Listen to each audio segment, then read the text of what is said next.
আজ আপনাকে একটা গল্প শোনাচ্ছি। একদিন এক ব্যক্তি নিজের দ্বারে লিখে দিলেন, আজ আমি ভীষণ দুঃখী, আজ আমার সাথে কেউ দেখা করতে আসবেন না।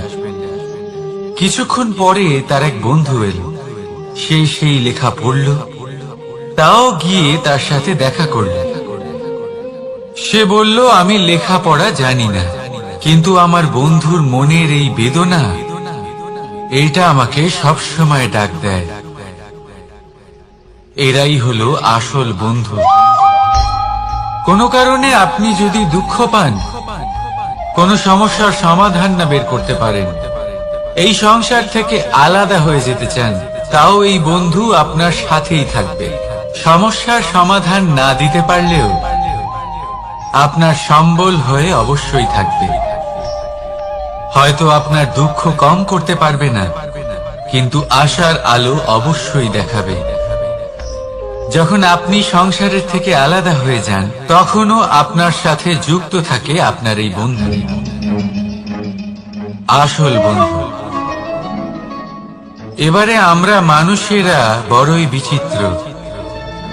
তারা সব সময় যে কোনো জিনিসের মাহাত্ম্য দুবার বুঝতে পারে। এক, তা পাওয়ার আগে। দুই, তা হারাবার পরে। এবারে ঠিক এরকমই আমাদের বন্ধুরাও হয়। যদি আজ আপনার বন্ধুরা আপনার সাথে থাকে, তাদের প্রতি কৃতজ্ঞ থাকুন, তাদের প্রসন্ন রাখুন, তাদের মাহাত্ম্য বুঝুন। কারণ একবার আপনি এদের হারালে অনুতাপ করলেও আর এদের ফেরত পাবেন না। তাই ভালোবাসুন, বন্ধুত্ব বজায় রাখুন, আর আমার সাথে প্রসন্ন হয়ে বলুন, রাধা রাধা।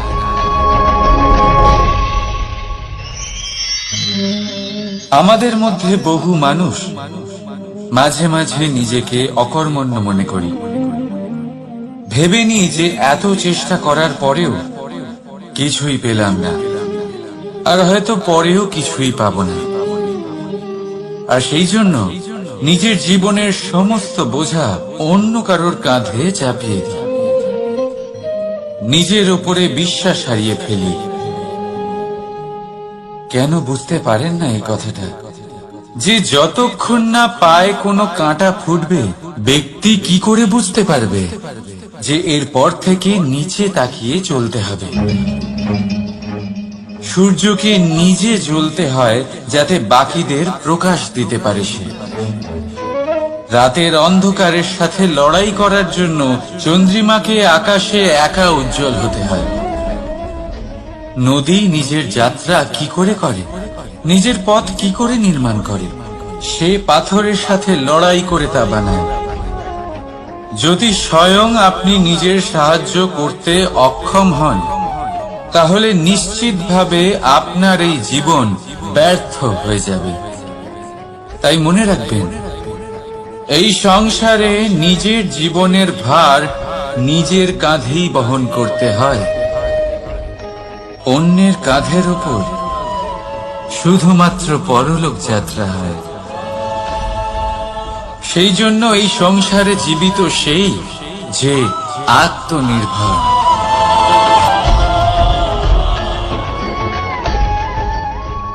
রাধা রাধা। সময়, কথায় বলে সময়ের পূর্বে কিছুই হয় না। প্রতিটা ঘটনার একটা সময় থাকে।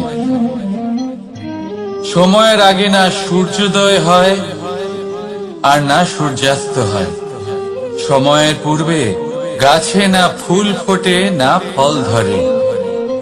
কিন্তু একটা কথা ভেবে দেখুন, যদি বর্ষা আসার আগে কৃষক ভূমিকে না প্রস্তুত করে, বীজ রোপণ না করে, তাহলে কি ফসল ফলবে?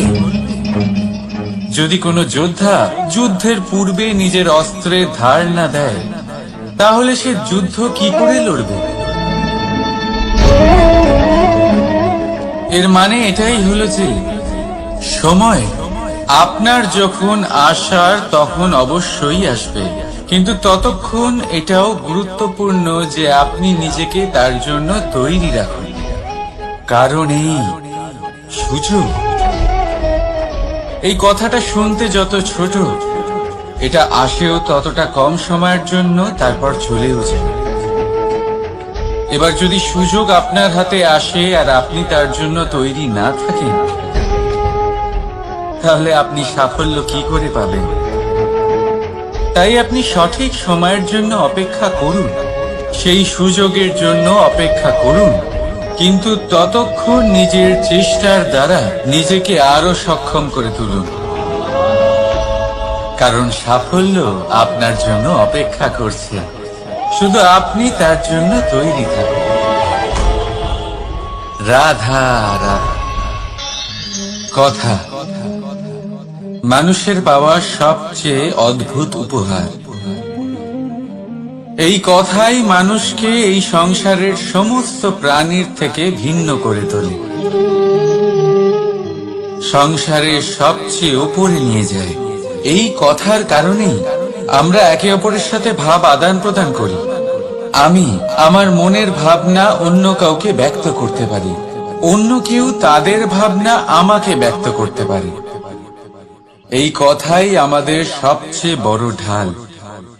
এবারে দেখুন, আপনি নিশ্চয়ই লক্ষ্য করেছেন, কারোর কথা মধুর হলে লোকে তাকে ভালোবাসে, তাকে নিজের বন্ধু বানায়। সেইভাবেই যদি কারোর কথা কঠোর হয়, তাহলে লোকে তাকে ঘৃণা করে, তাকে নিজের শত্রু মনে করে। এই কথাই ভাষা হয়ে আমাদের ইতিহাস রচনা করে। তবে আমরা কি সত্যি বাণীর বিষয়ে অতটাই ভাবি যতটা আমাদের ভাবা উচিত? ভেবে দেখুন, মানুষের কথা বলতে শিখতে কত সময় লাগে। কোনো বালক 1.5 বছর বয়সে কথা বলতে শেখে, কেউ 2 বছরে, কেউ 3। এবার দেখুন, মানুষ 1.5 বছর বয়সে কথা বলতে শিখে গেলেও তার কি বলা উচিত এটা সারা জীবনেও শিখতে পারে না। এর উপরে মনোনিবেশ করুন, এটা বোঝবার চেষ্টা করুন কি বলা উচিত। নিজের কথা শুদ্ধ করুন, নিজের কথা মধুর করুন, আর সেই মধুরতার সাথে আমার সঙ্গে বলুন, রাধা রাধা। এই লক্ষ্য আসলে কি? এই লক্ষ্য তাই যা আমরা পেতে চাই। এই সংসারে সুখী কে হয়? সুখী সেই যে তার লক্ষ্য পেয়ে গেছে। দুঃখী কে হয়? দুঃখী সেই যে তার লক্ষ্য এখনো পায়নি। এবারে প্রশ্ন এখন এটাই যে লক্ষ্য সবাই পেতে চায়, লক্ষ্য পাওয়ার জন্য সবাই প্রাণপণ চেষ্টাও করে, তাহলে সবাই তাদের লক্ষ্যে পৌঁছতে পারে না কেন? ঠিক আছে, কোথাও না কোথাও কিছু না কিছু কমতি থেকেই যায়, যাই বাধা থাক। আজকে আমি আপনাকে একটা উপায় বলবো এই লক্ষ্য পাওয়ার জন্য। একটা কাগজ নিন, তাতে একটা চিহ্ন বানান, সেটাই হবে আপনার লক্ষ্য। এবারে সেই লক্ষ্যে পৌঁছানোর একটা পথ বানান। এবারে এই যাত্রাকে ভিন্ন ভিন্ন ভাগে বিভাজন করে দিন। এবারে এটা হলো আপনার পরিকল্পনা। এবার এই পরিকল্পনা ক্রমানুসারে আপনি পালন করতে থাকুন, এটাই হবে আপনার চেষ্টা।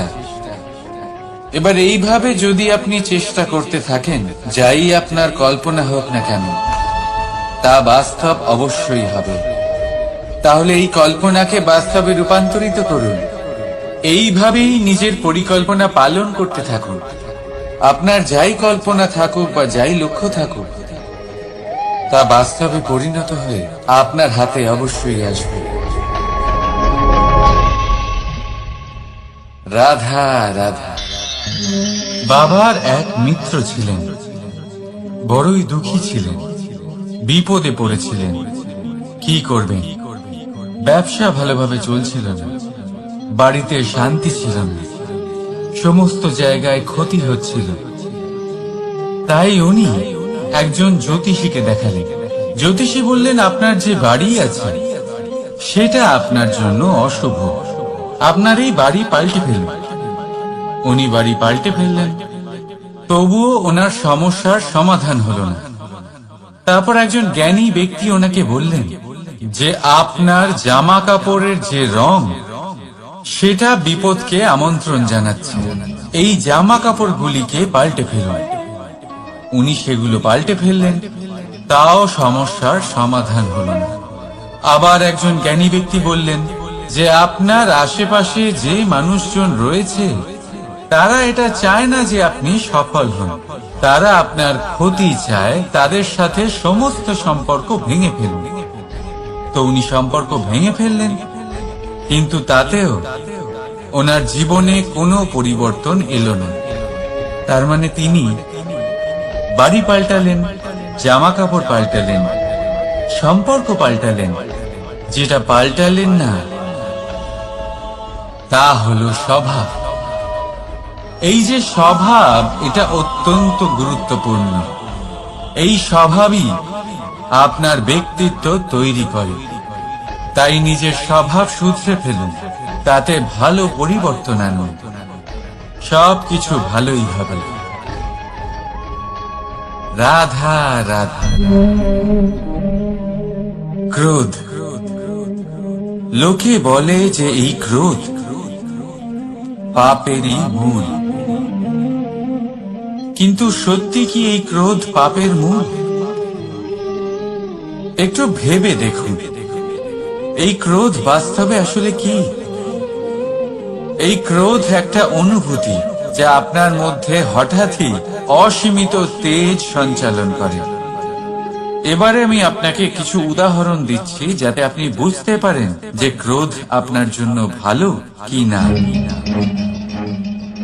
যদি কারোর সাথে অন্যায় হয় আর এটা দেখে আপনার ক্রোধ হয়, আর এই ক্রোধ আপনাকে তার সাহায্য করতে প্রেরণা যোগায়, তাহলে এই ক্রোধ অবশ্যই ভালো। যদি কোথাও আপনি দেখেন যে কোনো নারীর উপরে অত্যাচার হচ্ছে আর সেটা দেখে আপনার ক্রোধ হয়, আর এই ক্রোধ আপনাকে তার সাহায্য করতে সাহস যোগায়, তাহলে এই ক্রোধ অবশ্যই ভালো। যদি এই সংসারে কোথাও আপনি কোনো অনৈতিক কাজ বা ছলনা দেখেন আর আপনার তাতে ক্রোধ না হয়, কিছুই অনুভব করেন না, তাহলে এটা কাপুরুষতা। তার মানে এটাই যে আপনি আপনার মনুষ্যত্ব হারিয়ে ফেলেছেন। তাই এটা বোঝার চেষ্টা করুন, আপনার ক্রোধের তেজের ব্যবহারের উপরে নির্ভরশীল হলো এই ক্রোধ আপনার জন্য পাপের সমান, নাকি এই ক্রোধ আপনার জন্য পুণ্যের স্থাপক। রাধা রাধা। মোহ। শাস্ত্রে লেখা আছে যে মোহ শুধু সেই ব্যক্তিকেই নয়, বরং সেই আরেক ব্যক্তিকেও বিনাশ করে দেয় যার ওপরে সেই মোহ আছে। এবারে লোকে কি করেন, এই শাস্ত্রে লেখা কথাগুলি শুধু শাব্দিক অর্থে নেন। এই মোহ দেখুন, এটা শুভ হতে পারে, শুধু এর রূপ ভিন্ন ভিন্ন হয়, এটা ভালো করে বুঝতে হবে। এবারে মোহ যদি কোনো বস্তুর উপরে থাকে তাহলে তা লালসা হয়ে যায়। মোহ কোনো বিশেষ ব্যক্তির উপরে হয়ে গেলে তা প্রেম নয়, আকর্ষণ হয়ে যায়। মোহ কোনো চাহিদার উপরে হয়ে গেলে তা বাসনা হয়ে যায়। মোহ বিজয়ের উপরে হয়ে গেলে তা কুণ্ঠা হয়ে যায়। মোহ নিজের সংস্কৃতির উপরে হলে আপনাকে সংস্কৃতির রক্ষক বানায়। যদি এই মোহ নিজের গুণের উপরে হয় তাহলে সেই শিল্প দ্বারা আপনি এই সংসারে অদ্ভুত সব কাজ করতে পারবেন। এবারে এটা আপনার উপরে নির্ভরশীল যে এই মোহকে আপনি সৃজনের আধার বানাতে চাইবেন, নাকি বিনাশের অস্ত্র বানাতে চাইবেন? ভেবে দেখুন, সিদ্ধান্ত আপনার। রাধা রাধা। অভিমান, আত্মসম্মান, অহংকার, দেখতে গেলে এই তিনটি শব্দ ভিন্ন ভিন্ন, কিন্তু এর মূল আধার একই, আত্মসম্মান। এবার যদি কথা বলি আপনার শরীরে, আপনার সংস্কৃতি, আপনার সম্পর্কে, তাহলে অভিমান থাকা স্বাভাবিক। এবার যদি কথা বলি আপনার ব্যক্তিত্ব নিয়ে, আপনার আদর্শ নিয়ে, আপনার বিচারধারা নিয়ে, তাহলে আত্মসম্মান হলো একটা গুণ। যদি এইভাবে বলা হয় যে আমি এই কার্য কারোর সাহায্য ছাড়া, সহযোগিতা ছাড়াও করতে পারি, তাহলে এটা আত্মসম্মান, আর এটা সঠিক। যদি এভাবে বলা হয় যে আমি এই কার্য কারোর সাহায্য ছাড়াই বা কারোর সহযোগিতা ছাড়াই করে ফেলেছি, তাহলে এটা অভিমান, এটাও সঠিক। কিন্তু এই কার্য শুধুমাত্র আমিই করতে পারি আর কেউ নয়, এটা অহংকার। তাহলে এই শব্দ এবং তার অর্থ বোঝার চেষ্টা করুন। জীবন ধারণের এক নতুন পথ খুঁজে পাবে। রাধা রাধা। সংসারে প্রত্যেক ব্যক্তি কোনো না কোনো রূপে ঈশ্বরকে মানে। কেউ মূর্তি রূপে, তো কেউ তত্ত্ব রূপে, কেউ ভাবনা রূপে, আবার কেউ স্বভাব রূপে। কেউ নিজের মধ্যে পরমাত্মা খোঁজে, আবার কেউ অন্যের মধ্যে। কারোর কাছে জ্ঞানই পরমাত্মা। সংসারে প্রত্যেক মানুষই কোনো না কোনো রূপে তার ঈশ্বরকে পেয়েই যান। কিন্তু একটা কথা বলবো, ঈশ্বর প্রথমেই নিজের একটা স্বরূপ পৃথিবীতে আপনার কাছে পাঠিয়ে দিয়েছেন। সেই স্বরূপ হল আপনার মাতা, আপনার মা।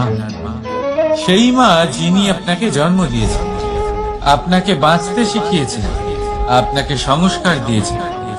যদি আপনি কখনো কোনো অনুচিত পথে অগ্রসর হয়েছেন, তখন তিরস্কার করে আপনাকে সঠিক পথে এনেছেন। যদি আপনি এই সংসারে অসফল হয়েছেন, তখন তার আঁচলের উষ্ণতা দিয়ে আপনাকে আশ্বাস জুগিয়েছেন। সেই সমস্ত কাজ করেন এই মা, যা ঈশ্বরও করেন। সেই জন্য মনে রাখবেন যে এই সংসারে আপনার সবচেয়ে প্রথম ঈশ্বর যদি কেউ থাকে, তাহলে তা আপনার মা। প্রত্যেক প্রতিমাতে ঈশ্বর নাই থাকতে পারে, কিন্তু প্রত্যেক মায়ের মধ্যে ঈশ্বর অবশ্যই থাকে। রাধা রাধা। আপনি নিশ্চয়ই দেখে থাকবেন যে প্রদীপের নিচে অন্ধকার থাকে। যে প্রদীপ সংসারকে আলোকিত করে, সেই প্রদীপের নিচেই অন্ধকার। এবারে অনেক মানুষ আছে যারা এই বিষয়টা এইভাবে দেখে যে ব্যক্তি নিজের সমস্যার সমাধান করতে পারে না, আর গোটা সংসারকে উপদেশ দেয়। কিন্তু এইটা দেখার আরো একটা দৃষ্টিভঙ্গি আছে, আর সেটা হচ্ছে যে স্বয়ং জ্বলে সংসারকে আলোকিত শুধু সেই করতে পারে যা রাধার বড়ই শীতল হয়। এই সংসারের পথপ্রদর্শক সেই হতে পারে, এই সংসারকে দিশা সেই দেখাতে পারে যার মধ্যে সন্তোষ আর ধৈর্য শক্তি আছে। এবারে দেখুন, এটা অত্যন্ত গুরুত্বপূর্ণ বিষয় যে বিবেক তখনই কাজ করে যখন মন শান্ত থাকে, যখন মন শীতল থাকে।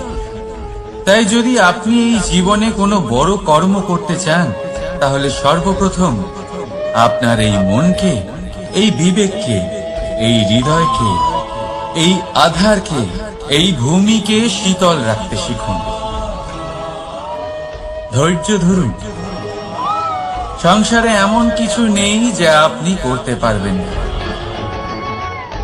রাধা রাধা। এই প্রদীপ দেখতে পাচ্ছেন আপনি, নিজেও জ্বলে আর এই বাতিকেও জ্বালিয়ে রাখে, আর এই সংসারকে প্রদান করে প্রকাশ। অন্ধকারাচ্ছন্ন ব্যক্তিকে প্রদান করে আশার আলো। কিন্তু এটা কখনো ভাবে না যে সেই মাটি কেমন হবে যা দিয়ে এটা তৈরি করা হয়েছে, সেই কুমোর কেমন হবে যে একে আকার দিয়েছে। ভাবে না যে একে কিনেছে তার বাড়ি কেমন হবে, তা কতটা সুসজ্জিত। কিচ্ছু নয়, শুধু এই সংসারকে প্রকাশ প্রদান করে। আর হয়তো সেই জন্যই প্রদীপকে এত ভালোবাসা হয়। সে নিজের বা অন্যের বাড়ি দেখে কখনোই জ্বলে না, সে জ্বলে শুধু অন্ধকারের সাথে লড়াই করতে। তাই আপনি নিজের ব্যবহার এই প্রদীপের মতো করে তুলুন। নিজের পরিচয় সরিয়ে নিঃস্বার্থভাবে কর্ম করে যান,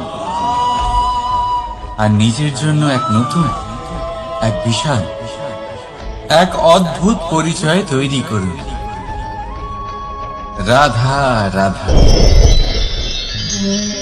এই সংসারে প্রত্যেক ব্যক্তি বড় কিছু করতে চায়, এমন কিছু যা এই সংসারে কেউ আগে কখনো করেনি।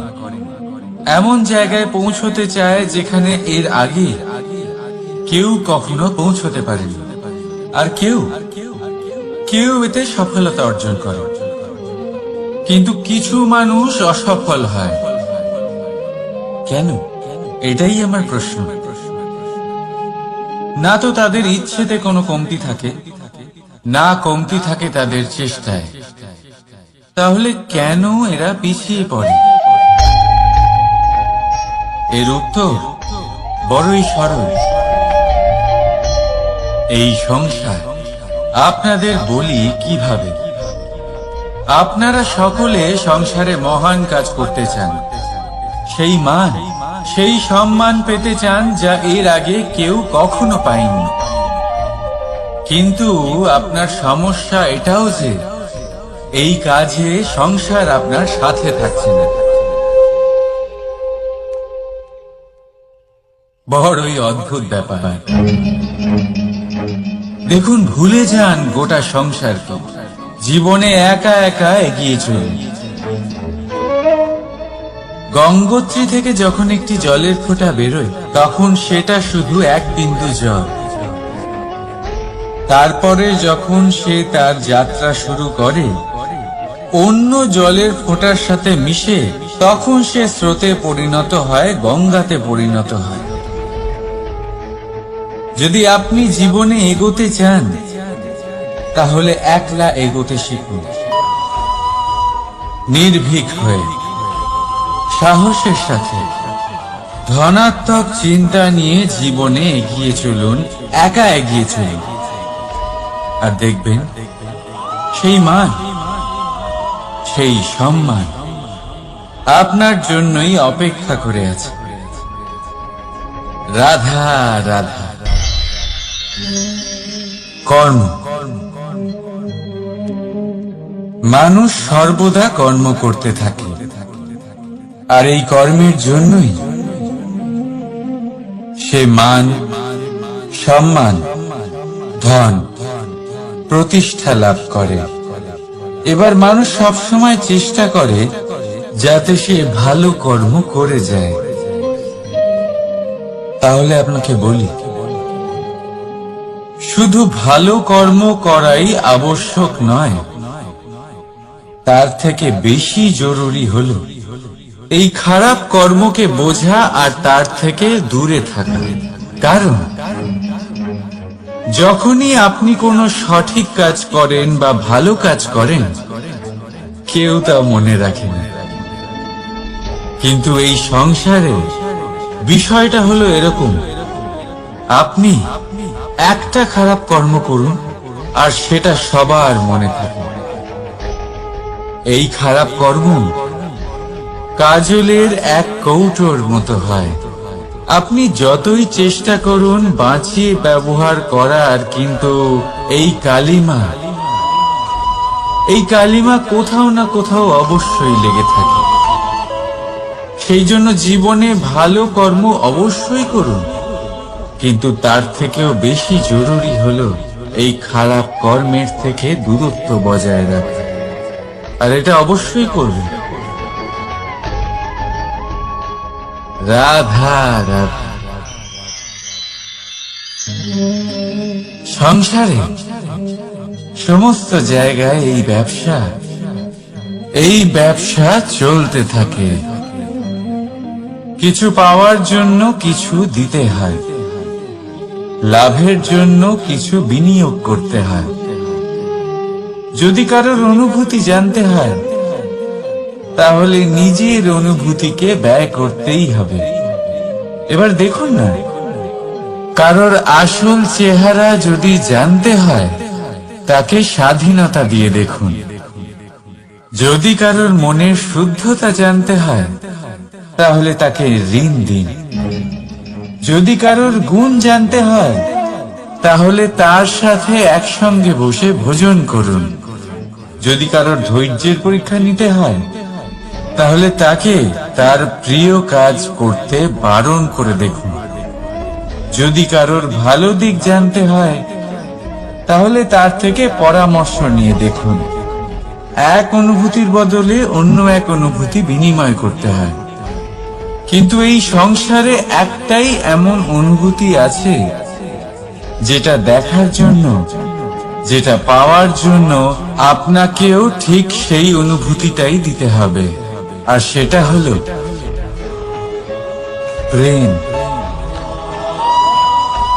যদি কারোর ভালোবাসা দেখতে হয়, তাহলে তাকে নিঃস্বার্থ ভালোবাসা দিন।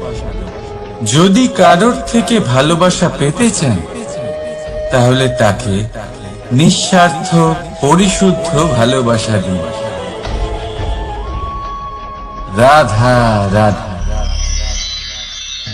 কথায় আছে, সময়ের পূর্বে আর ভাগ্যের বেশি কেউ কিছুই পায় না। এবার এর মানে কি এটাই যে আপনি শুধুমাত্র সময়ের অপেক্ষা করবেন, সবকিছু নিজের ভাগ্যের উপর আর কপালের উপরে ছেড়ে দেবেন, নিজে কিছুই করবেন না? যদি আপনি এরকম করেন, তাহলে আপনি একটা বস্তু অবশ্যই পাবেন: নিরাশা, অসফলতা। এবারে আপনি বলবেন, যদি সবকিছুই ভাগ্য আর সময়ের উপরে নির্ভরশীল হয়, তাহলে আমরা কি বা করতে পারি? করতে পারেন চেষ্টা, পরিশ্রম। এই চেষ্টাই আপনার জীবনে সেই সময়কে আপনার কাছে টেনে নিয়ে আসে, সেই সময়ে যার অপেক্ষা আপনি করছেন। আর এই ভাগ্য তার সামনেই নত হয় যে সর্বদা পরিশ্রম করতে থাকে। রাধা রাধা। এই পদ্ম ফুল দেখতে পাচ্ছেন? এর অভ্যেস হলো জলস্তরের ওপরে ভাসা। সেই জন্য জলাশয়ের জলস্তর যখন বৃদ্ধি পায়, এই যে ফুলের কাণ্ড দেখছেন, সেটাও বাড়তে থাকে, যাতে এই ফুল জলস্তরের উপরে থাকে। কিন্তু যখন সেই জলাশয়ে জলস্তর নামতে থাকে, সেই কাণ্ড নিজেকে ছোট করতে পারে না, আর এই ফুল নিজের ভারে নিজেই ভেঙে পড়ে। এবার এটা আমাদের সাথেও হয়।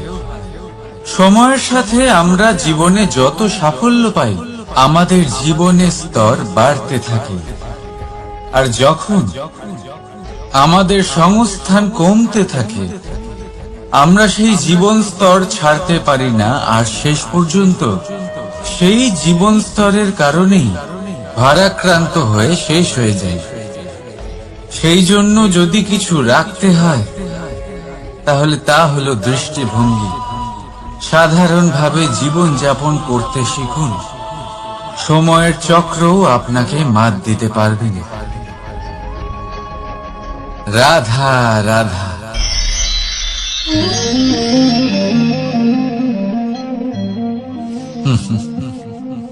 সময়, এই সময় না কোনো ব্যক্তি, না জীব, না বস্তু, তাও সময় জীবিত থাকে। এই সময়ে না জল, না অগ্নি, আর না বায়ু, কিন্তু তাও আমাদের জীবনের আধার এই সময়। দেখতে গেলে মানুষ এই সময়ের হাতের খেলনা। কখনো আমাদের সময় ভালো হয়, আবার কখনো খারাপ। কেউ সময় আসার প্রতীক্ষা করে, আবার কেউ সময় যাওয়ার প্রতীক্ষা করে, কিন্তু এই সময় কারোর হাতে ধরা দেয় না। এই সময় যা কেউ দেখতে পায় না, এটা সবাইকে সবকিছু দেখিয়ে যায়। দেখিয়ে যায় যে আপনকে আর পরকে, আমাদের শুভাকাঙ্ক্ষীকে আর ক্ষতিকে চায়, আমাদের মিত্রকে আর আমাদের শত্রুকে। এই সময় আপনাকে দেখায় যে আপনি কতটা শক্তিশালী, সেই সময় আপনাকে দেখিয়ে যাবে আপনি কতটা দুর্বল। এই সময় সব কিছু দেখিয়ে যায়। তাই এই সময় যা এতটা শক্তিশালী, তা আমরা নষ্ট কেন করি? ভেবে দেখুন। এবারে উঠুন আর এই সময়ের সম্পূর্ণ ব্যবহার করুন, এই সময়ের সদ্ব্যবহার করুন, কারণ এই সময়কে ব্যবহার করাটাই আপনার হাতে রয়েছে, আর কিচ্ছু না। আর এই সময় একবার বয়ে গেলে তখন যাই করুন না কেন, কখনো ফেরত আসবে না। সময়ের সদ্ব্যবহার করুন আর সবার মধ্যে আনন্দ ছড়ান।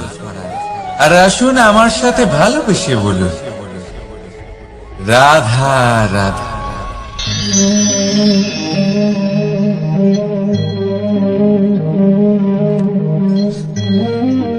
এই জল দেখতে পাচ্ছেন আপনি?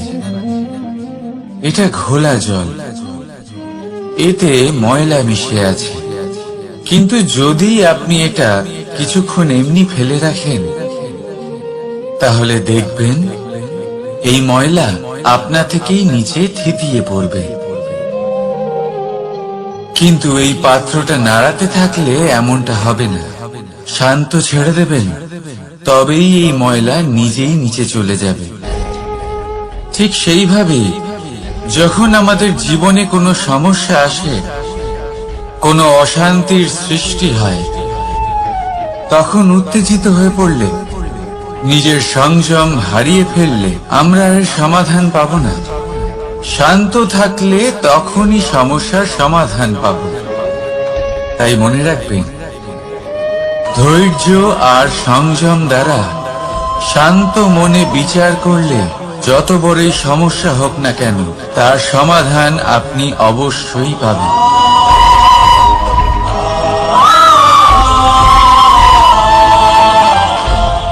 কারণ অশান্তির সমাধান শুধুমাত্র শান্তি। রাধা রাধা। প্রজাপতি আকাশে উড়ে বেড়ায়, সে সুন্দর ফুলের রস আস্বাদন করে, উন্মুক্ত উড়ে বেড়ায়, কিন্তু তারও বিপদ কম কিছু নেই। যেমন হলো পতঙ্গ, জন্তু। এই প্রজাপতিকে নিজের আহার করে নেয়, তাকে এদের থেকে সাবধানে থাকতে হয়। সত্য হলো এটাই যে এই প্রজাপতি ততদিনই সুরক্ষিত থাকে যতদিন এদের পাখনা বৃদ্ধি পায় না।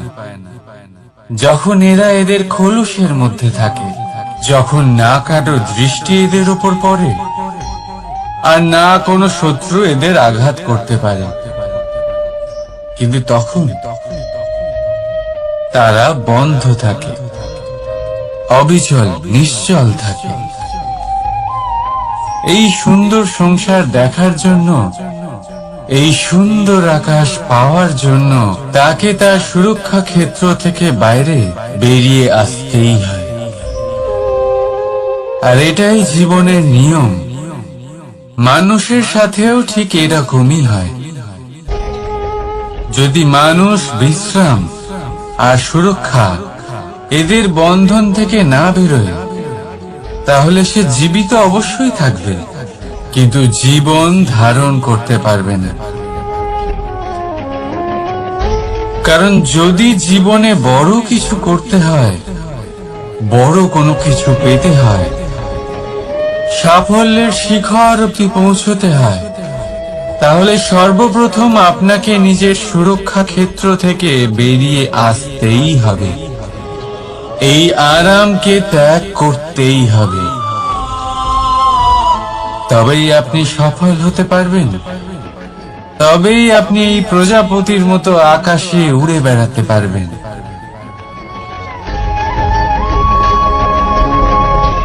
রাধা রাধা। কখনো ভেবে দেখেছেন আমরা জিহ্বার সাথে সাথে কান কেন পেয়েছি? এবার আপনি বলবেন এ তো সহজ কথা, যাতে আমরা কথা বলার সাথে সাথে শুনতেও শিখি।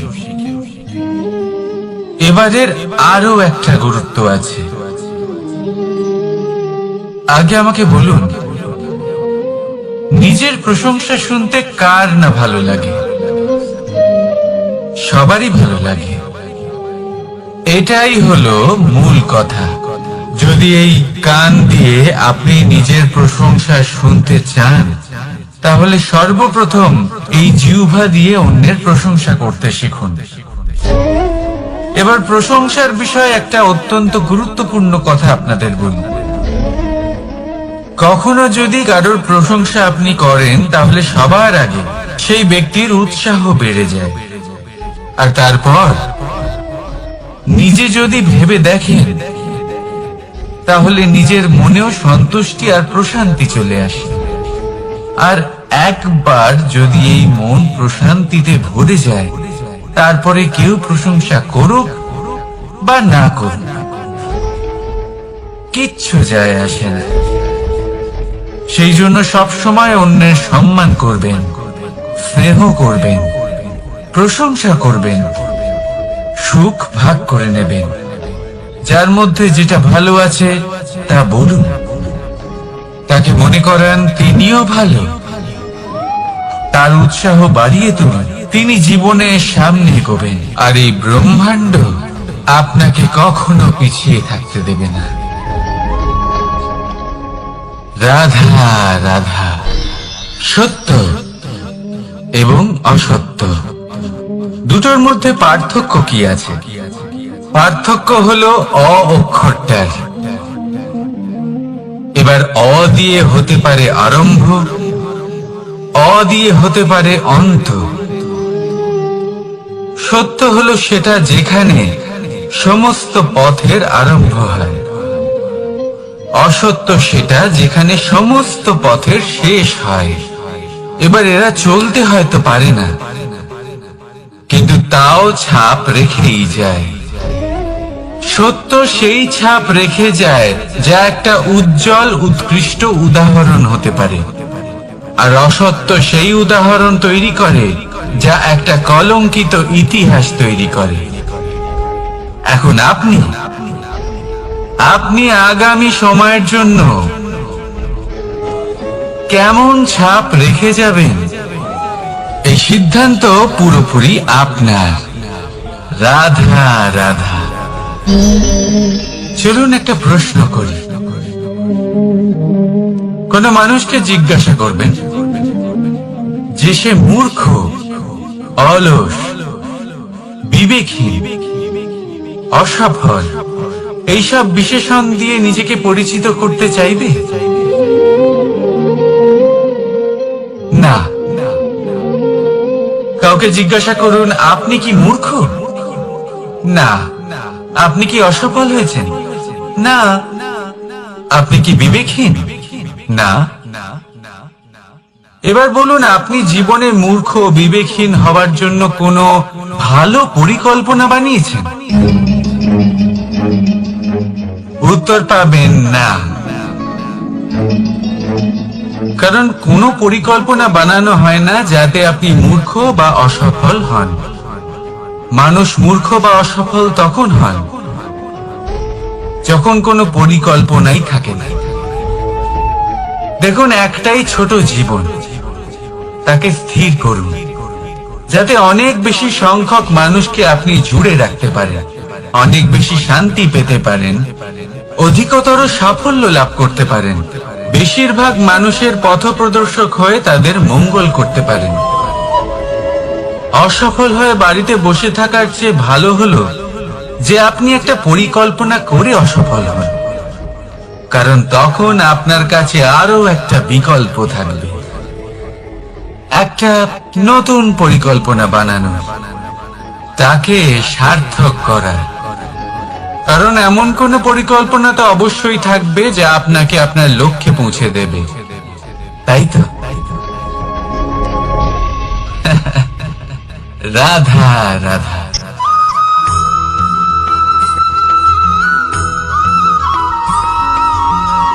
কেউ বলে জীবন খুব ক্ষণস্থায়ী, কেউ বলে জীবন হলো একটা সুন্দর স্বপ্নের মতো, আবার কেউ বলবে জীবন হলো এক কঠোর সত্য। কিন্তু জীবন আসলে কি? জীবন হলো আপনারই প্রতিবিম্ব, একটা দর্পণ। অর্থাৎ আপনি জীবনকে সেইভাবেই পাবেন যেরকম আপনি নিজেকে প্রতিপন্ন করবেন। যদি আপনি দর্পণের দিকে তাকিয়ে হাসেন, তাহলে আপনি সামনে হাসি মুখী দেখতে পাবেন। এবার যদি আপনি গম্ভীর হয়ে থাকেন, তাহলে আপনি একজন রুষ্ট ব্যক্তি দেখতে পাবেন। শেষে সবথেকে বেশি গুরুত্বপূর্ণ হলো আপনার চেষ্টা।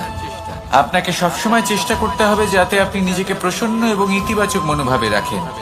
এটা হলো আপনারই উত্তরদায়িত্ব, তাকে পালন করুন। এই মনকে প্রসন্ন রাখুন, এই সংসারকে সুন্দর বলে মনে হবে। আর এই মন প্রসন্ন হয়ে বলবে, রাধা রাধা।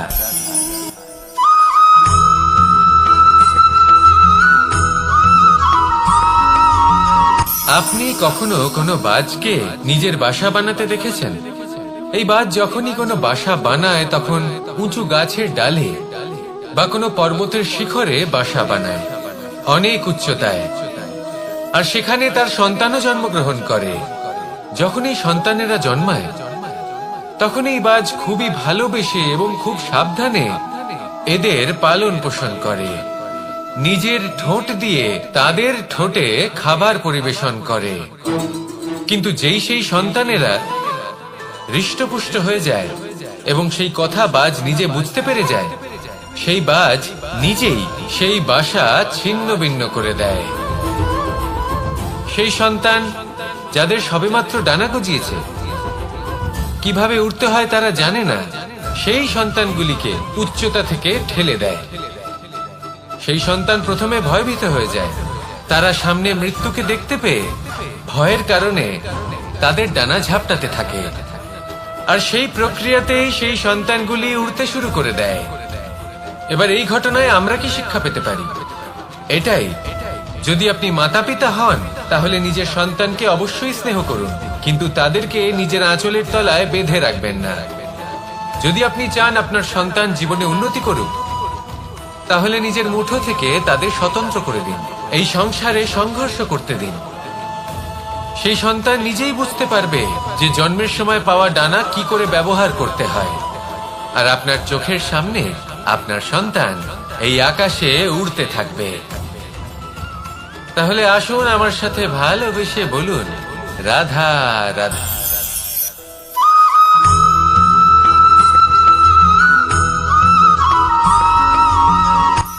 এই সংসারে সাফল্য লাভ করার জন্য জ্ঞানের প্রয়োজন হয়, পরিশ্রমের প্রয়োজন হয়, দৃঢ় নিষ্ঠার প্রয়োজন হয়, নিরন্তর চেষ্টা করা প্রয়োজনীয়।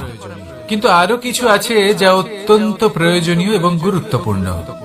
তা হলো ভালো বন্ধু, তাদের থাকা অত্যন্ত প্রয়োজনীয়। যদি ভালো বন্ধু থাকে তাহলে সময় এলে তারা ঢাল হয়ে আপনাকে সুরক্ষা করবেন। সময় এলে অস্ত্রের মতো শত্রুকে সংহারও করবেন। যদি তিনি জ্ঞানী হন, তাদের মধ্যে সদ্গুণ থাকে, তাহলে এই সব গুণ আপনার মধ্যেও প্রবেশ করবে। তাহলে সাফল্যের জন্য ভালো বন্ধু পাওয়া অত্যন্ত প্রয়োজনীয়। কিন্তু শুধু বন্ধু কেন, ভালো শত্রুও থাকা প্রয়োজনীয়। এবার আপনি ভাববেন, আমি কি বললাম? যদি আপনার জীবনেও ভালো অর্থাৎ শক্তিশালী শত্রু থাকে, তাহলে আপনিও শক্তিশালী হতে থাকবেন। এই শত্রু আপনাকে প্রেরিত করবে আরো বেশি শক্তিশালী হয়ে ওঠার। কখনো কোনো হরিণকে দেখুন, তীব্র গতিতে দৌড়তে থাকে। কেন তীব্র গতিতে দৌড়য়? এই কারণে নয় যে কোথাও তার জন্য মধুর ঘাস অপেক্ষা করে রয়েছে, না। সে এই কারণে তীব্র গতিতে দৌড়য় কারণ সেটা না করলে তার পেছনে একটি সিংহ আছে যে ওকে নিজের ভোজন করে ফেলবে। তাই জীবনে বিপদ, সংকট, এই সবকিছুও হলো অত্যন্ত গুরুত্বপূর্ণ। তার সম্মুখীন হতে শিখুন আর আমার সাথে ভালোবেসে বলুন, রাধা রাধা।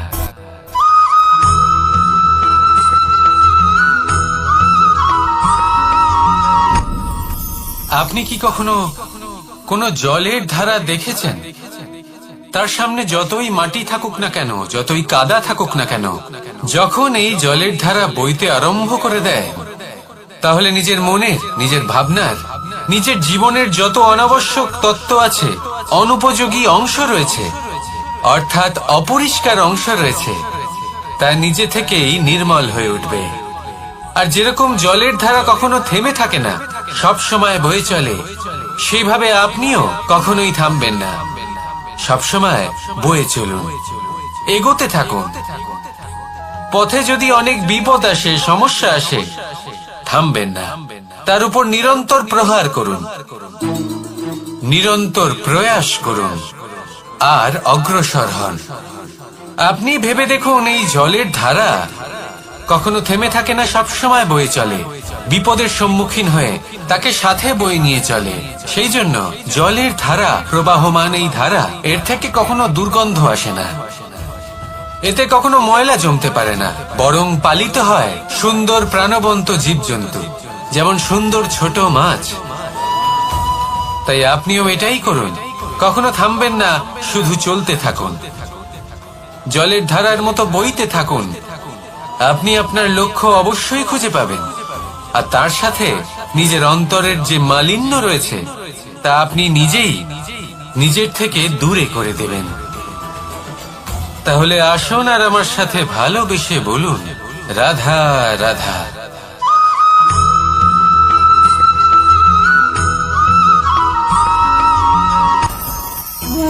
ভোজন। এবার ভোজন সংগ্রহ করার জন্য মানুষ কি না করেন, সব সময় চেষ্টা করতে থাকেন। ফসল উৎপাদনের জন্য অনেক পরিশ্রম করতে থাকেন, কিন্তু অনেক সময় অনেক পরিশ্রম করার পরেও ফসল ভালো উৎপাদন হয় না। এর কারণ কি? কারণ হলো এটাই যে আপনি পরিশ্রম হয়তো অনেক করেছেন, কিন্তু আপনার নজর তো সেই বীজের দিকে ছিলই না যা আপনি রোপণ করেছেন। সেই জন্য সব সময় কোনো বীজ রোপণ করার আগে তাকে পরখ করে দেখুন, তা অত্যন্ত আবশ্যক। আর সেইভাবেই যখনই কোনো কর্মের প্রশ্ন আসে, তাহলে সেখানে শুধুমাত্র পরিশ্রম যথেষ্ট নয়, সেই কাজের প্রতি আপনার কর্তব্য কি, আপনার উদ্দেশ্য কি, সেটা জানা হলো অত্যন্ত গুরুত্বপূর্ণ। তাই কর্ম করুন, কিন্তু সেই কর্মের প্রতি আপনার যা উদ্দেশ্য তার মাহাত্ম্য বুঝতে চেষ্টা করুন। তাহলে আসুন আমার সাথে ভালোবেসে বলুন, রাধা রাধা।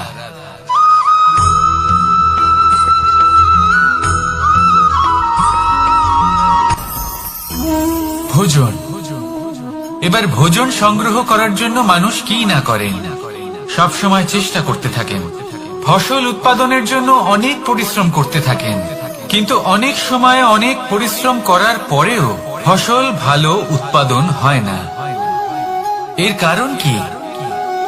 কারণ হলো এটাই যে আপনি পরিশ্রম হয়তো অনেক করেছেন, কিন্তু আপনার নজর তো সেই বীজের দিকে ছিলই না যা আপনি রোপণ করেছেন। সেই জন্য সব সময় কোনো বীজ রোপণ করার আগে তাকে পরখ করে দেখুন, তা অত্যন্ত আবশ্যক। আর সেইভাবেই যখনই কোনো কর্মের প্রশ্ন আসে, তাহলে সেখানে শুধুমাত্র পরিশ্রম যথেষ্ট নয়। সেই কাজের প্রতি আপনার কর্তব্য কি, আপনার উদ্দেশ্য কি, সেটা জানা হলো অত্যন্ত গুরুত্বপূর্ণ।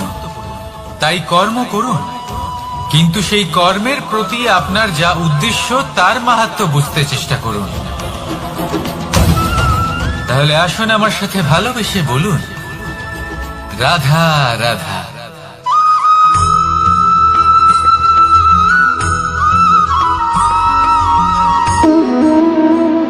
সম্পর্ক হলো আমাদের জীবনের একটি আধার। কিছু সম্পর্ক এমন যা আমরা জন্মসূত্রে লাভ করি, যেমন পরিবার, মা, বাবা। কিছু সম্পর্ক আছে যা আমরা জীবনে অর্জন করে থাকি, তা সে প্রেমের হোক, স্নেহের হোক বা বন্ধুত্বের। এই সকল সম্পর্ক লাভ করার বা গড়ে তোলার 5টি ধাপ রয়েছে। প্রথম ধাপ, কোনো ব্যক্তির সাথে আলাপ হওয়া, তার সাথে কথা বলা বা তাকে দেখা। দ্বিতীয় ধাপ, সে ব্যক্তিকে আমাদের ভালো লাগা। তৃতীয় ধাপ, আমাদের এটা চাইতে শুরু করা যে জীবনে এই ব্যক্তি যেন আমাদের বন্ধু হন, আমাদের জীবনে থাকেন, বা আমাদের কাউকে ভালোবেসে ফেলা। আর এটা আমাদের ভাবা বা চাওয়া যে সেই ব্যক্তি যেন আজীবন আমার সাথে থাকেন, আমার জীবনে আমার সাথী হয়ে। চতুর্থ ধাপ, লাভ করা। এবার এই ধাপটি অনেক মানুষের পক্ষেই খুবই সরল হয়, বড়ই সরল ভাবে নিজেদের সঙ্গীকে লাভ করে থাকে। কিছু মানুষের জন্য এই ধাপ অত্যন্ত কঠিন হয়ে থাকে। অনেক প্রতিকূল পরিস্থিতির উপর জয়লাভ করে তারা সঙ্গীকে লাভ করেন, কিন্তু লাভ অবশ্যই করেন। এরপরে আসে পঞ্চম, অন্তিম এবং সব থেকে গুরুত্বপূর্ণ ধাপ। সেটা হলো সেই সম্পর্ক পালন করা। এটা হলো এমন এক বিষয় যা প্রত্যেক মানুষের শেখা উচিত। যদি ব্যক্তি নিজের জীবনে সম্পর্ক রক্ষা করতে শিখে যান, তবে প্রত্যেক সম্পর্ক তার জীবনকে স্বর্গ করে তুলবে। আসুন আর আমার সাথে ভালোবেসে বলুন, রাধা রাধা।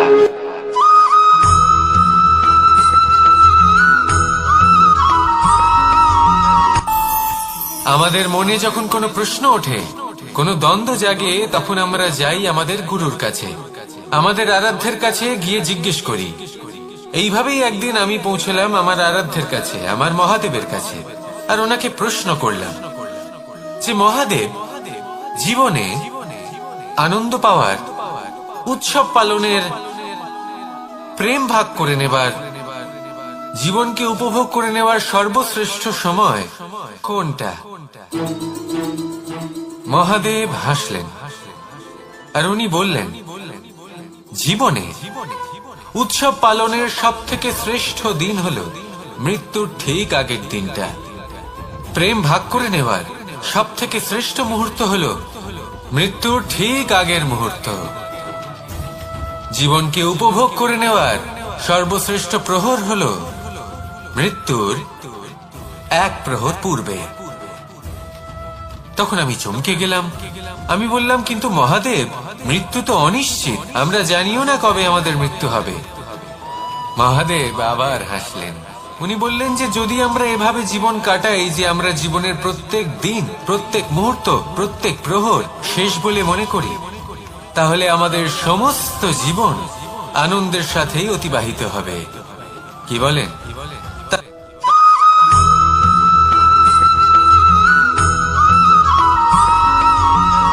এই সংসারে কোনো বস্তু হোক বা ব্যক্তি হোক, তার একার গুরুত্ব কিন্তু খুব বেশি নয়। একটা উদাহরণ হিসেবে বৃষ্টির ফোঁটাকে ভেবে দেখুন। যদি একটি বৃষ্টির ফোঁটা হয় তাহলে তার খুব বেশি গুরুত্ব থাকে না, কিন্তু যখন সহস্র বৃষ্টির ফোঁটা মেঘের মধ্যে দিয়ে ঝরে পড়ে, তখন সেটা বর্ষার রূপ ধারণ করে। সেই বর্ষা যা এই প্রকৃতিকে শান্ত করে। সেইভাবেই পাথরের ছোট টুকরো, তার খুব বেশি গুরুত্ব থাকে না, কিন্তু যখন অসংখ্য পাথরের টুকরো একত্রিত হয় তখন তা পর্বতের আকার ধারণ করে। সেইভাবেই কিছু মানুষ যখন একত্রিত হন তখন তৈরি হয় পরিবার, কিছু পরিবার যখন একত্রিত হয় তখন তৈরি হয় সমাজ, যখন অনেক সংখ্যক সমাজ একত্রিত হয় তখন তৈরি হয় রাজ্য। এবার এই রাজ্যের সব থেকে গুরুত্বপূর্ণ ব্যক্তি হতে পারেন রাজা, কিন্তু তাও সেই রাজা একা কিছু করতে পারেন না। যুদ্ধ লড়ার সময় তারও নিজের সৈন্যদলকে প্রয়োজন পড়ে। কিন্তু এই সংসারে এমন একজন ব্যক্তি আছেন যিনি একাই সব কাজ করতে থাকেন, এবং সেই ব্যক্তি হলেন মা। আমাদের জীবনে একজন পিতার ভূমিকা কিন্তু নিঃসন্দেহে অমূল্য, কিন্তু আমাদের সকলের জীবনে যে ভূমিকা একজন মায়ের তা অন্য কারোর থাকে না। একজন মা একাই সন্তানকে বড় করতে পারেন, সংস্কারী করে তুলতে পারেন, তার জন্য পরিশ্রম করেন। আর এত কিছু কাজ করার পরেও তার কাজের জন্য তিনি প্রশংসা অবশ্য পান না। উল্টে যদি সেই সন্তান অনুচিত পথে চালিত হয়, অনুচিত কর্ম করে, তখন সেই মাকেই অপবাদের পাত্র হয়ে উঠতে হয়। আমাদের জীবনে মায়ের যোগদান কতটা সেটা বুঝুন। আপনাকে বড় করে তোলার জন্য উনি কতটা পরিশ্রম করেছেন সেটা বুঝুন। আজ থেকে, এখন থেকে, এই মুহূর্ত থেকে মাকে সম্মান করতে শিখুন। যখন সময় পাবেন, যখন সুযোগ হবে, তখন তার প্রশংসা করুন, ওনারও ভালো লাগবে। আর মায়ের এই মমতার জন্য, তার এই ভূমিকার জন্য আসুন সবাই মিলে আমরা তাকে প্রণাম করি, আর সকলে মিলে ভালোবেসে বলি রাধা রাধা।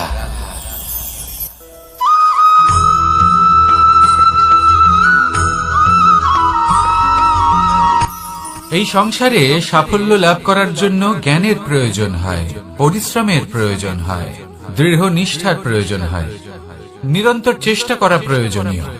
কিন্তু আরো কিছু আছে যা অত্যন্ত প্রয়োজনীয় এবং গুরুত্বপূর্ণ। তা হলো ভালো বন্ধু। তাদের থাকা অত্যন্ত প্রয়োজনীয়। যদি ভালো বন্ধু থাকে তাহলে সময় এলে তারা ঢাল হয়ে আপনাকে সুরক্ষা করবেন।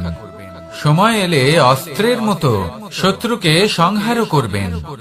যদি তিনি জ্ঞানী হন, তাদের মধ্যে সদ্গুণ থাকে, তাহলে এই সব গুণ আপনার মধ্যেও প্রবেশ করবে।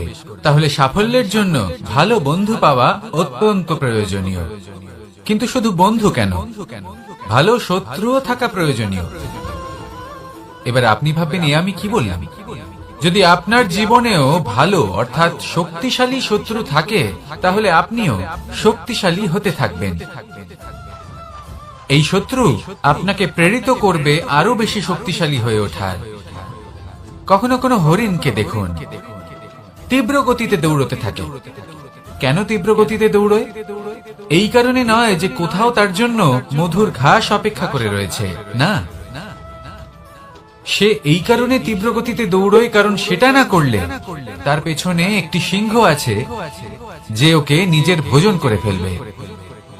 তাই জীবনে বিপদ, সংকট, এই সবকিছুও হলো অত্যন্ত গুরুত্বপূর্ণ। তার সম্মুখীন হতে শিখুন, আর আমার সাথে ভালোবেসে বলুন রাধা রাধা।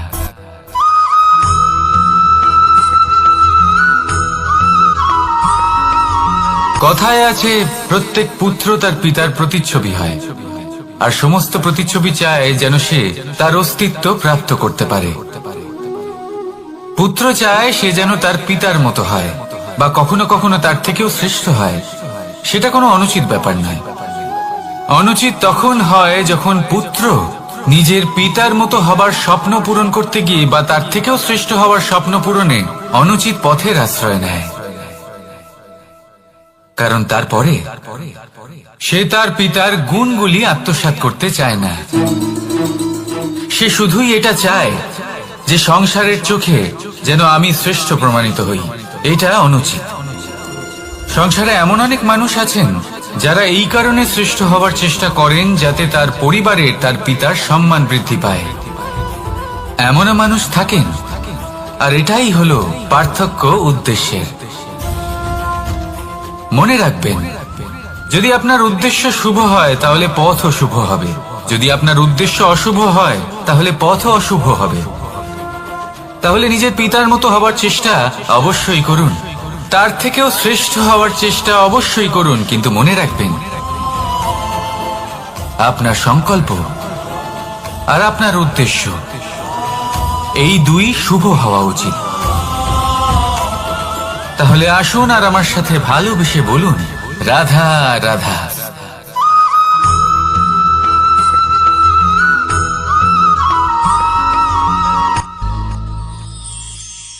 শিশিরের বিন্দু পাতার ওপর পড়ে আর তার গায়ে লেগে থাকে। পাতা তাকে শুষে নিতে পারে না, আর শেষ পর্যন্ত সে ঝরে পড়ে যায়। অন্যদিকে রয়েছে মেঘ এবং চাতক। এদের মধ্যে অনেক দূরত্ব থাকে। মেঘ থাকে আকাশে আর চাতক থাকে ধরিত্রীতে। কিন্তু যখন এই মেঘ থেকে বৃষ্টি ঝরে পড়ে, এই চাতক কিন্তু সেই জলই পান করে, নয়তো সে তৃষ্ণার্ত থেকে যায়। এবার অন্যদিকে দেখলাম শিশির বিন্দু আর পাতার এই সম্পর্ক। এরা খুব কাছাকাছি থাকে, ঘনিষ্ঠও থাকে।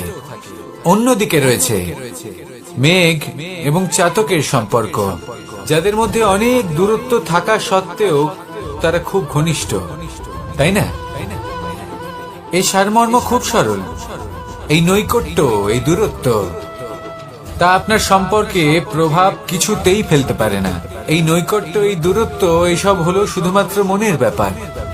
কখনো আপনি অনুভব করেছেন আপনি কারোর থেকে অনেক অনেক দূরে আছেন, অনেক দূরে আছেন, তাও সেই ব্যক্তির প্রতি আপনি টান অনুভব করেন। সেখানে আপনি কারোর সাথে প্রত্যেক দিন অতিবাহিত করেন, সমস্ত জীবন অতিবাহিত করেন, সব থেকে বেশি সময় তার সাথে অতিবাহিত করেন, তাও তার প্রতি সেই টান অনুভব করেন না। এই সংকেত হলো মনের দূরত্বের। তাহলে মনের এই দূরত্ব দূর করুন আর আমার সাথে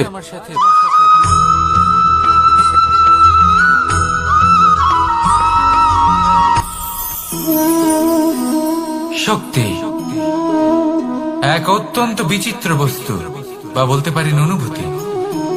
পিতা সবসময় চান যেন তিনি তার শক্তি পুত্রকে। আসুন আপনাকে সহজে বোঝাই।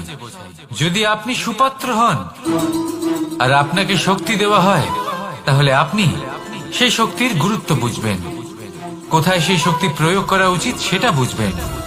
আর এটা যেহেতু অর্জন করা শক্তি হবে, সেই শক্তির অপব্যবহার হবে না। কিন্তু যদি এই আপনি কুপাত্র হন আর যদি আপনাকে এই শক্তি দেওয়া হয়, তাহলে কি হবে? দেখতে গেলে এই শক্তি আপনি দান হিসেবে পেয়েছেন, তাই না আপনি এই শক্তির গুরুত্ব বুঝবেন আর না এর প্রয়োগ আপনি জানবেন। তার অপব্যবহার হওয়া সুনিশ্চিত। তাই যদি আপনি কোনো শক্তি অর্জন করতে চান, তাহলে আগে তার যোগ্য হয়ে উঠুন। পুত্র নয়, পাত্র হয়ে উঠুন। আর আমার সাথে ভালোবেসে বলুন, রাধা রাধা।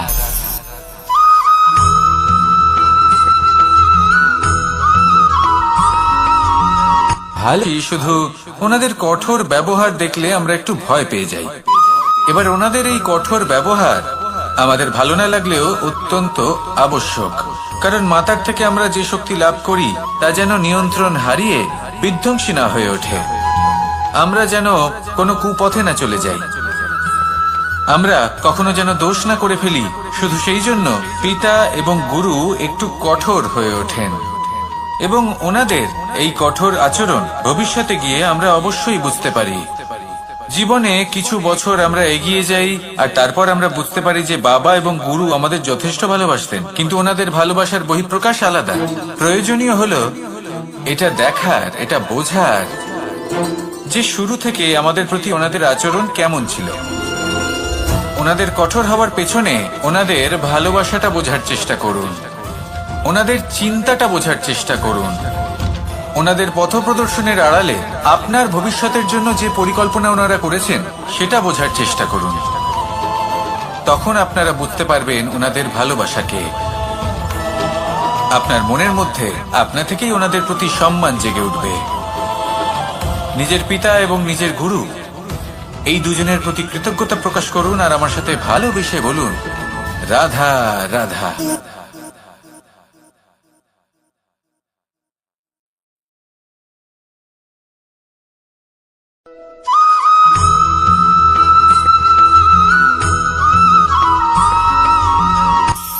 কখনো কোনো বাগানের কোনো বৃক্ষকে দেখেছেন যেখানে সুগন্ধি ফুল থাকে, রসালো ফল থাকে?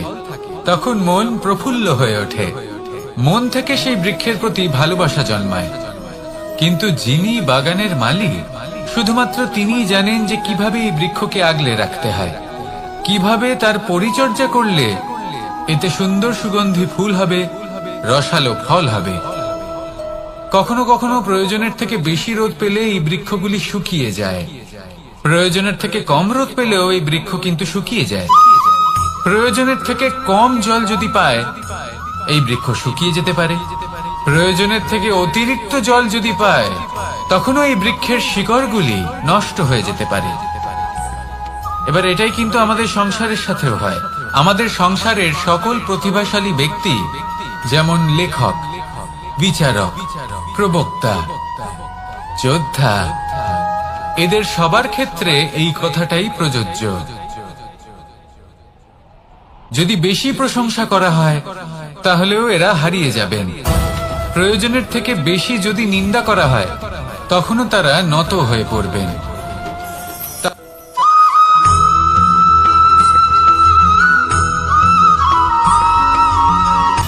সময়, জীবন, কাল। দেখতে গেলে এই তিনটি শব্দ একটি শব্দেরই সমার্থক শব্দ মনে হয়, কিন্তু এই শব্দগুলির অর্থ কি সমান? কখনোই নয়। হ্যাঁ, এই সময় চলতে থাকে, জীবন চলতে থাকে, কালচক্র চলতে থাকে। এই সময় কেটে যায়, কিন্তু এই জীবন, একে যাপন করতে হয়। কি বলেন? এই জীবনে কিছু করুন বা কিছু না করুন, জীবন এমনি কেটে যাবে, আপনি জানতেও পারবেন না। কিন্তু সেটা আমাদের উদ্দেশ্য নয়, একে যাপন করতে হবে। এই জীবনে প্রেরণা পেতে শিখুন, প্রেরণা দিতে শিখুন, আহ্বান গ্রহণ করতে শিখুন, আহ্বান জানাতে শিখুন, মহান কাজ করতে শিখুন, ধন্যাত্মক বোধ জাগিয়ে তুলুন। জীবন অতিবাহিত করার অর্থ কি তা আপনি শিখে যাবেন। কারণ সময় কেটে যায়, সমস্ত যুগ কেটে যায়, কিন্তু জীবনের রীতি জীবন কাটিয়ে দেওয়া নয়, জীবন যাপন করা। এই জীবন সম্পূর্ণরূপে অনুভব করতে হবে, নতুন পথ বানাতে হবে। এবারে যদি এই জীবন বাঁচার সময় একবার ভেবে দেখুন, যদি মনে প্রেম থাকে, সদ্ভাবনা থাকে, তাহলে কি হবে? এই জীবনকে বাঁচার অনুভূতিটাই অন্যরকম হয়ে যাবে, একটা আনন্দময় অনুভূতি লাভ করবেন। তাহলে এটাই করুন, আর আমার সাথে ভালোবেসে বলুন, রাধা রাধা।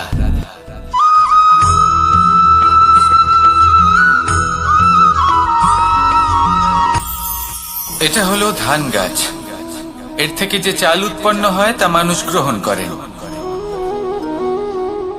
আর এটা কি? এ হলো জংলি ঘাস।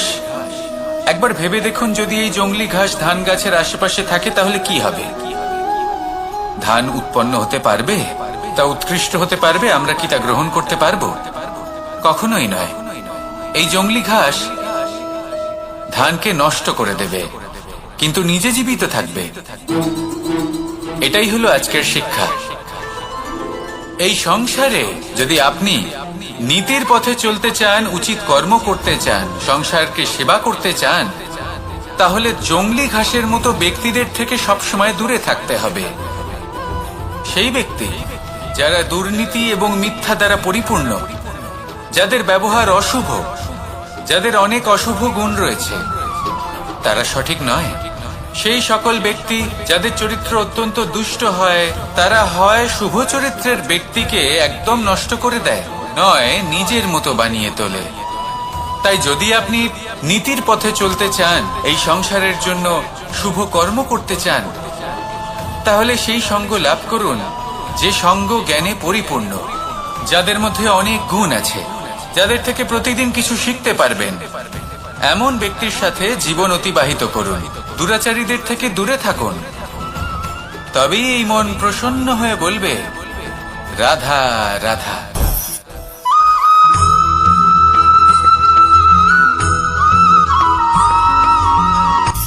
সূচের শেষে একটি ছিদ্র থাকে যার দ্বারা আমরা এই সুতো পরাতে পারি, আর তারপর সূচের সাহায্যে এই সুতো দিয়ে বস্ত্র সেলাই করা যায়।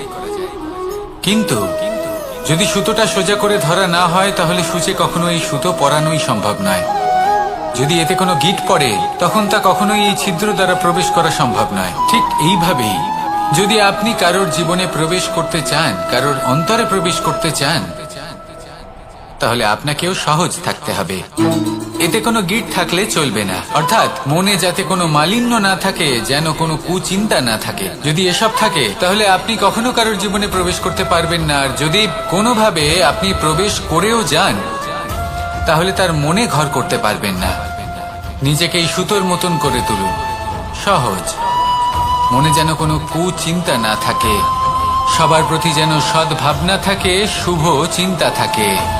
এমনটা করতে থাকুন।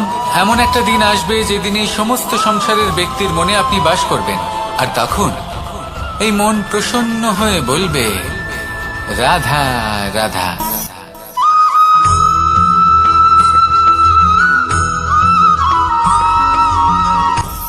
আপনি কখনো পর্বতের শিখরে উঠেছেন? আপনি দেখতে পাবেন পর্বতের পদতলে প্রচুর সুন্দর ফুল রয়েছে, সবুজ বনানী রয়েছে। যত আপনি ওপরে উঠতে থাকবেন তত ফুল কমতে থাকবে, সবুজ বনানী কমতে থাকবে। আরো কিছুটা ওপরে উঠলে কাঁটা জাতীয় গাছ দেখতে পাবেন, শুকনো গাছ দেখতে পাবেন। আরো যদি ওপরে ওঠেন তাহলে পাষাণ দেখতে পাবেন। আরো ওপরে উঠলে হিমখণ্ড দেখতে পাবেন। এই যে পর্বত, তা মনুষ্য জীবনের সব থেকে উত্তম উদাহরণ।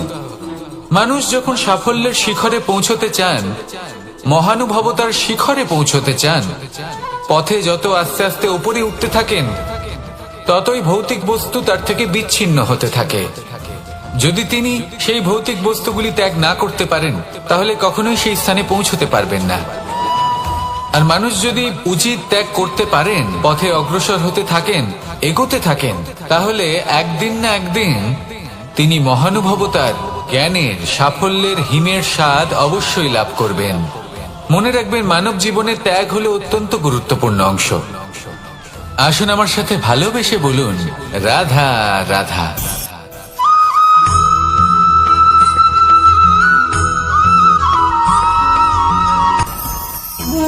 ভোজন। এবার ভোজন সংগ্রহ করার জন্য মানুষ কি না করেন, সব সময় চেষ্টা করতে থাকেন। ফসল উৎপাদনের জন্য অনেক পরিশ্রম করতে থাকেন, কিন্তু অনেক সময় অনেক পরিশ্রম করার পরেও ফসল ভালো উৎপাদন হয় না।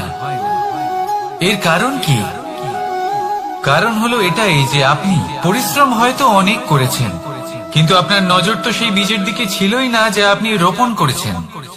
সেই জন্য সব সময় কোনো বীজ রোপণ করার আগে তাকে পরখ করে দেখুন, তা অত্যন্ত আবশ্যক।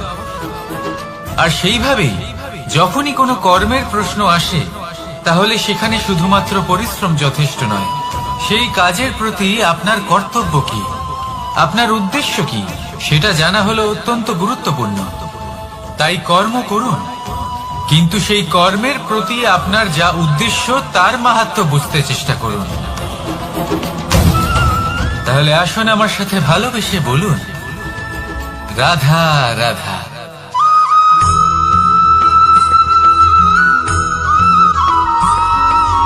বসন্ত ঋতু, এই সময় মন আনন্দে ভরে থাকে। এমন মনে হয় যেন আমরা আকাশে বিচরণ করতে চলে যাই, কিন্তু সেটা তো সম্ভব নয়। সেই জন্য হয়তো আমরা ঘুড়ি ওড়াই, এই ঘুড়িকে নিজেদের প্রতিরূপ মনে করে। এবার অনেক মানুষ আছেন যারা ঘুড়ি ওড়ান, কিন্তু এই কর্মের সারমর্ম কি সেটা কজন বুঝতে পারেন? আপনি এটা মনে করুন যে আপনি হলেন সেই ঘুড়ি, আর এই সুতো যিনি ধরে রয়েছেন তিনি হলেন পরমাত্মা। আর এই সুতো যেখান থেকে শুরু হয় সেই লাটাই হলো আমাদের কর্মচক্র।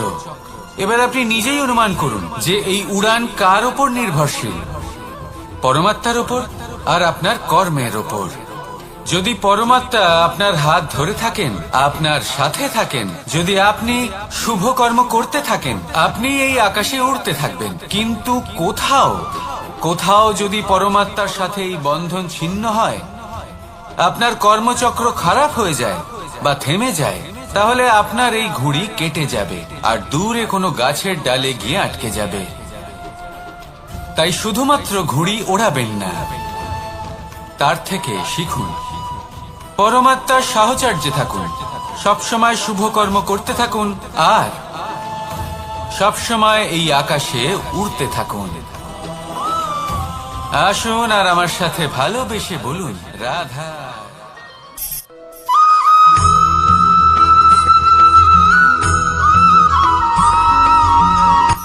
এই সংসারে সাফল্য লাভ করার জন্য জ্ঞানের প্রয়োজন হয়, পরিশ্রমের প্রয়োজন হয়, দৃঢ় নিষ্ঠার প্রয়োজন হয়, নিরন্তর চেষ্টা করা প্রয়োজনীয়। কিন্তু আরো কিছু আছে যা অত্যন্ত প্রয়োজনীয় এবং গুরুত্বপূর্ণ। তা হলো ভালো বন্ধু। তাদের থাকা অত্যন্ত প্রয়োজনীয়। যদি ভালো বন্ধু থাকে তাহলে সময় এলে তারা ঢাল হয়ে আপনাকে সুরক্ষা করবেন। সময় এলে অস্ত্রের মতো শত্রুকে সংহারও করবেন। যদি তিনি জ্ঞানী হন, তাদের মধ্যে সদ্গুণ থাকে, তাহলে এই সব গুণ আপনার মধ্যেও প্রবেশ করবে। তাহলে সাফল্যের জন্য ভালো বন্ধু পাওয়া অত্যন্ত প্রয়োজনীয়।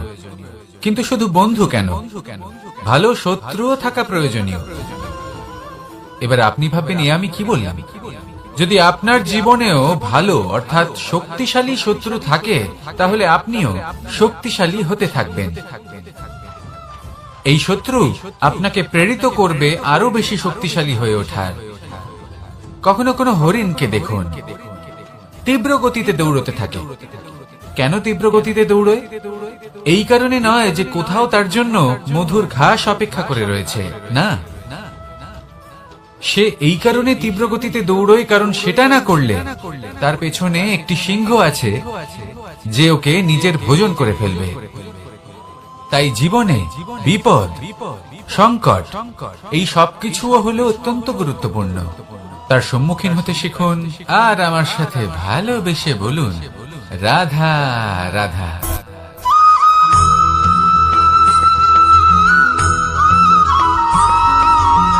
ভালো, শুধু ওনাদের কঠোর ব্যবহার দেখলে আমরা একটু ভয় পেয়ে যাই। এবার ওনাদের এই কঠোর ব্যবহার আমাদের ভালো না লাগলেও অত্যন্ত আবশ্যক, কারণ মাতার থেকে আমরা যে শক্তি লাভ করি তা যেন নিয়ন্ত্রণ হারিয়ে বিধ্বংসী না হয়ে ওঠে। আমরা যেন কোনো কুপথে না চলে যাই, আমরা কখনো যেন দোষ না করে ফেলি। শুধু সেই জন্য পিতা এবং গুরু একটু কঠোর হয়ে ওঠেন এবং ওনাদের এই কঠোর আচরণ ভবিষ্যতে গিয়ে আমরা অবশ্যই বুঝতে পারি। জীবনে কিছু বছর আমরা এগিয়ে যাই আর তারপর আমরা বুঝতে পারি যে বাবা এবং গুরু আমাদের যথেষ্ট ভালোবাসতেন, কিন্তু ওনাদের ভালোবাসার বহিঃপ্রকাশ আলাদা। প্রয়োজনীয় হলো এটা দেখার, এটা বোঝার যে শুরু থেকে আমাদের প্রতি ওনাদের আচরণ কেমন ছিল। ওনাদের কঠোর হওয়ার পেছনে ওনাদের ভালোবাসাটা বোঝার চেষ্টা করুন, ওনাদের চিন্তাটা বোঝার চেষ্টা করুন, ওনাদের পথপ্রদর্শনের আড়ালে আপনার ভবিষ্যতের জন্য যে পরিকল্পনা ওনারা করেছেন সেটা বোঝার চেষ্টা করুন। তখন আপনারা বুঝতে পারবেন ওনাদের ভালোবাসাকে। আপনার মনের মধ্যে আপনা থেকেই ওনাদের প্রতি সম্মান জেগে উঠবে। নিজের পিতা এবং নিজের গুরু এই দুজনের প্রতি কৃতজ্ঞতা প্রকাশ করুন আর আমার সাথে ভালোবেসে বলুন, রাধা রাধা।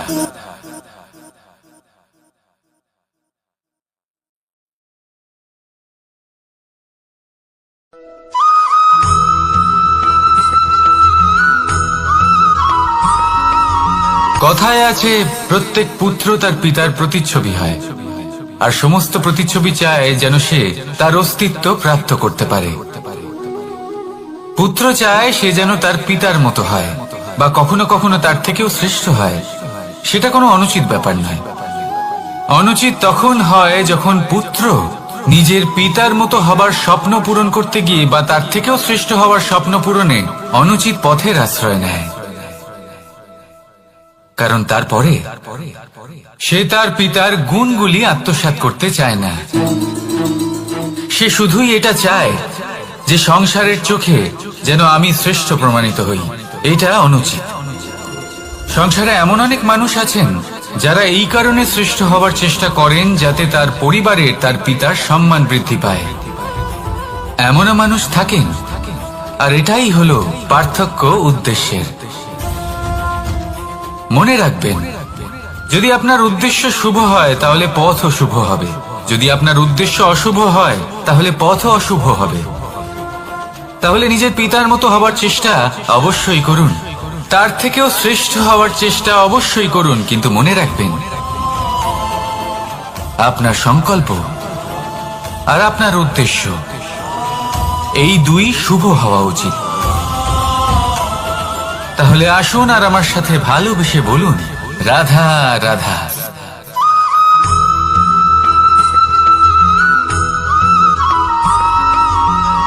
আপনি কখনো কোনো বাজকে নিজের বাসা বানাতে দেখেছেন? এই বাজ যখনই কোনো বাসা বানায় তখন উঁচু গাছের ডালে বা কোনো পর্বতের শিখরে বাসা বানায়, অনেক উচ্চতায়, আর সেখানে তার সন্তানও জন্মগ্রহণ করে। যখন এই সন্তানেরা জন্মায় তখন এই বাজ খুবই ভালোবেসে এবং খুব সাবধানে এদের পালন পোষণ করে, নিজের ঠোঁট দিয়ে তাদের ঠোঁটে খাবার পরিবেশন করে। কিন্তু যেই সেই সন্তানেরা হৃষ্টপুষ্ট হয়ে যায় এবং সেই কথা বাজ নিজে বুঝতে পেরে যায়, সেই বাজ নিজেই সেই বাসা ছিন্ন ভিন্ন করে দেয়। সেই সন্তান যাদের সবেমাত্র ডানা গজিয়েছে, কিভাবে উঠতে হয় তারা জানে না, সেই সন্তানগুলিকে উচ্চতা থেকে ঠেলে দেয়। সেই সন্তান প্রথমে ভয়ভীত হয়ে যায়, তারা সামনে মৃত্যুকে দেখতে পেয়ে ভয়ের কারণে তাদের ডানা ঝাপটাতে থাকে, আর সেই প্রক্রিয়াতেই সেই সন্তানগুলি উড়তে শুরু করে দেয়। এবার এই ঘটনায় আমরা কি শিক্ষা পেতে পারি? এটাই, যদি আপনি মাতা পিতা হন তাহলে নিজের সন্তানকে অবশ্যই স্নেহ করুন, কিন্তু তাদেরকে নিজের আঁচলের তলায় বেঁধে রাখবেন না। যদি আপনি চান আপনার সন্তান জীবনে উন্নতি করুক, তাহলে নিজের মুঠো থেকে তাদের স্বতন্ত্র করে দিন, এই সংসারে সংঘর্ষ করতে দিন। সেই সন্তান নিজেই বুঝতে পারবে যে জন্মের সময় পাওয়া ডানা কি করে ব্যবহার করতে হয়, আর আপনার চোখের সামনে আপনার সন্তান এই আকাশে উড়তে থাকবে। তাহলে আসুন আমার সাথে ভালোবেসে বলুন, রাধা রাধা।